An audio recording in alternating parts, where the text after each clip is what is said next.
Hi, Organic Beauty Girl here, and today I want to talk about the second half of the topic I talked about on my previous video, Love Your Skin Part 2.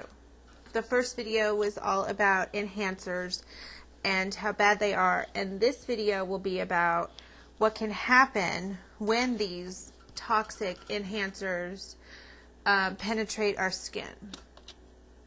So what happens to our skin? What will happen when a potentially toxic substance passes the skin's barrier?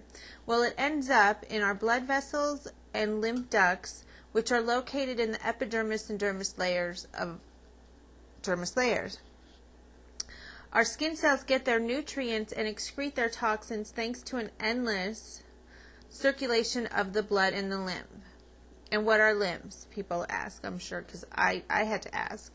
It is a colorless fluid made up of plasma which performs a vitally important drainage function since it provides white blood cells that produce antibodies to fight infections. So it's actually, is very important and provides like an important function for our body. So we know as these chemicals are absorbed, they enter the bloodstream and travel with the lymphs across the body, which will eventually be filtered out by the liver and flushed away by the kidneys.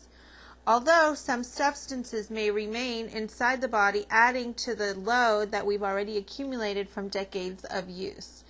And we know that the skin is the largest organ and it soaks up contaminants in much larger amounts than the intestines and the lungs.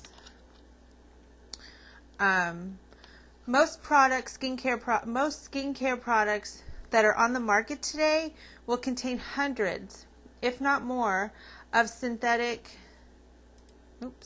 additives whose safety is only based on animal testing and not human studies. The only human studies seem to be if the product is pretty packaging and stuff like that, but I'll get into that into another video. These studies are usually analyzed by the action of a separate ingredient which was applied on the animal skin in enormous doses for very short periods of time. Of course, humans are unlikely to encounter such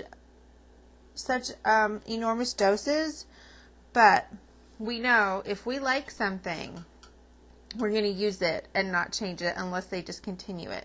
So actually we are exposed to small doses of the same toxic chemicals for years, perhaps even decades. Here's an example. The SPF sunscreen.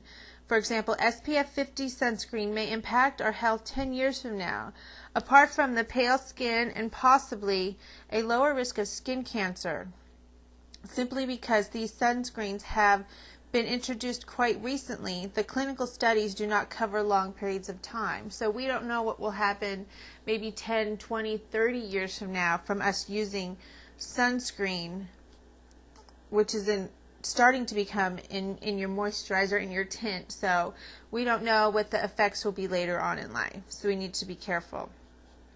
And some chemical industry insiders say that only small amounts of potentially toxic ingredients are used in cosmetics, which vary from 1 to 10% or a few micrograms.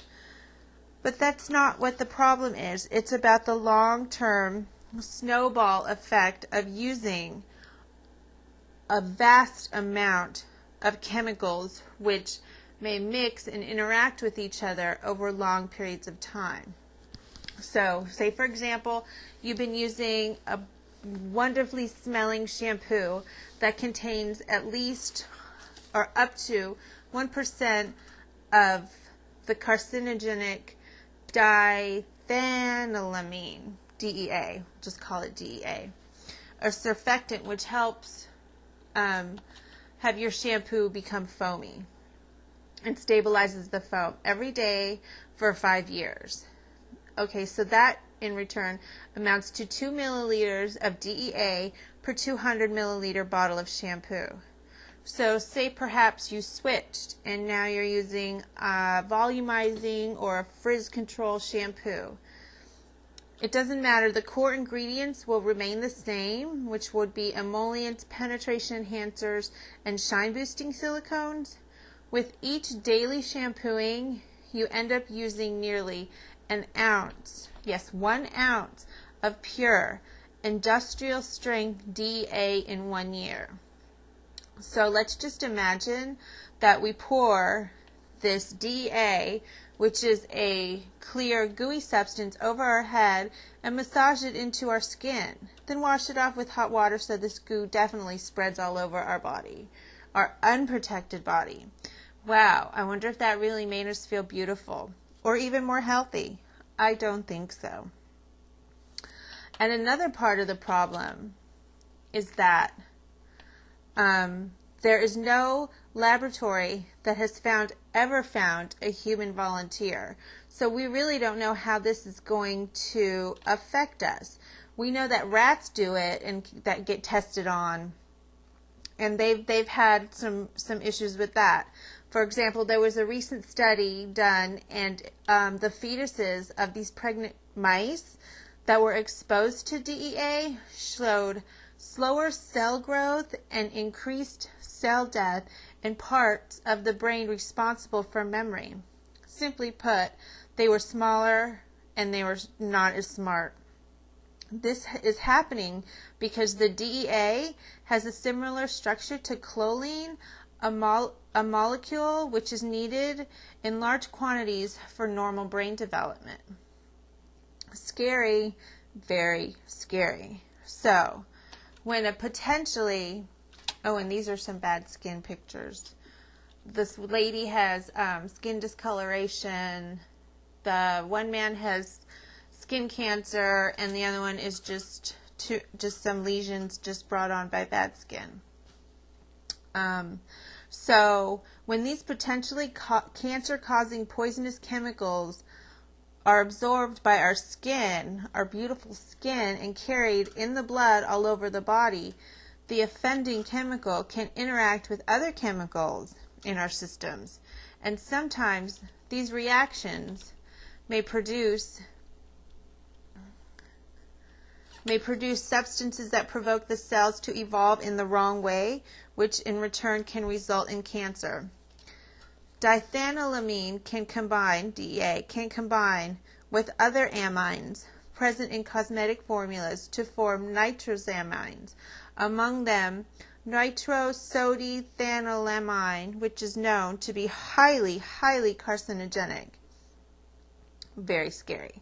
Toxic ingredients may lead to other serious diseases, including allergies, fertility problems, diabetes, Alzheimer's disease, and in the best case scenario, they may even worsen existing acne or cause an allergic reaction which will resemble acne.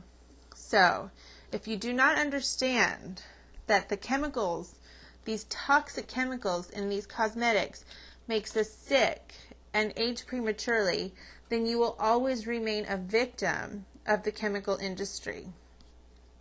And it's not good for your skin or the health of our planet.